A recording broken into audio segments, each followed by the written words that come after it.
Welcome to the deep dive. You know those times when you talk to someone and afterwards you just feel kind of wiped out? Or just, Oh, okay. definitely.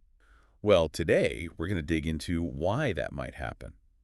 We're looking at toxic behavior, both, in relationships and maybe at work too. Mm-hmm. We checked out this really insightful YouTube discussion that breaks down how to spot these kinds of patterns. That was quite good, yeah. So our mission, really, for you listening, is simple. We want to give you a clearer picture of these behaviors. Sort of a shortcut to understanding them. Exactly. So you can, protect your own well-being a bit better and maybe build healthier connections. Makes sense. It's less about just sticking labels on people and more about spotting these consistent patterns, behavior patterns that just have a negative impact again and again. Right. And the faster you see them. The faster you can decide how you want to deal with it, or if you even want to engage at all. Makes sense. Okay, so let's jump in. First up, something I think we've all bumped into. Constant negativity. Oh, yeah. The perpetual rain cloud. Totally. Yeah. The source we looked at really nailed how some people just seem wired to focus on the bad stuff. Like, you share good news.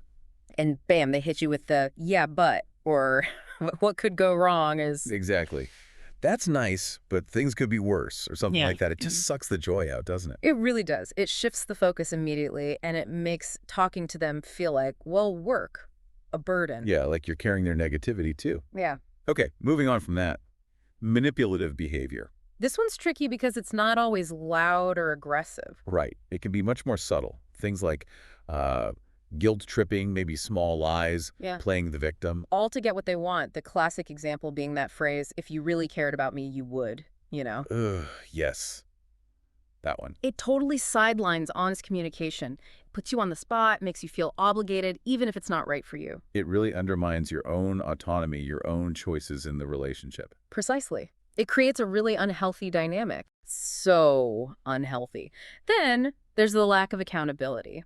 This drives me nuts, especially in, a team setting. Oh, for sure. Something goes wrong. And it's never their fault. They'll twist and turn to avoid any blame. Yeah, like that workplace example. A deadline gets missed. Their response, well, it wasn't my fault. The whole project was disorganized from the start. Zero ownership. Zero. And that means the actual problem never gets fixed, right? Yeah. And the tension just stays there, simmering. Keeps things stuck. Okay, sign number 4. Excessive criticism. Now, we need to be clear here. There's constructive feedback, which is helpful. And then there's this, just constant tearing down. Exactly. It's relentless negativity aimed at you. Stuff like, you'll never get this right, or just constantly picking at flaws without ever mentioning a positive. It's designed to make you feel small. It absolutely is. Yeah. It chips away your self-esteem, makes you feel like nothing you do is good enough, really undervalued. Makes you almost scared to try anything. Okay, number 5. Controlling behavior. This goes beyond just having opinions or preferences. Yeah. This is actively trying to manage your life. Your actions, your decisions, even who you talk to sometimes. Yeah, the example given was a partner telling you what you can or can't wear or who you're allowed to see. And they often disguise it, don't they? Like it's out of concern. I'm just looking out for you. But really, it's about control. It stifles who you are. You can lose your sense of self in that kind of dynamic. Definitely. Healthy relationships need trust and freedom, not that kind of oversight. Couldn't agree more. Okay, last one on the list. A lack of empathy. This is a big one. It's that inability or maybe unwillingness to understand or share your feelings. Yeah, they just seem cold or indifferent when you're upset or excited. Mm-hmm.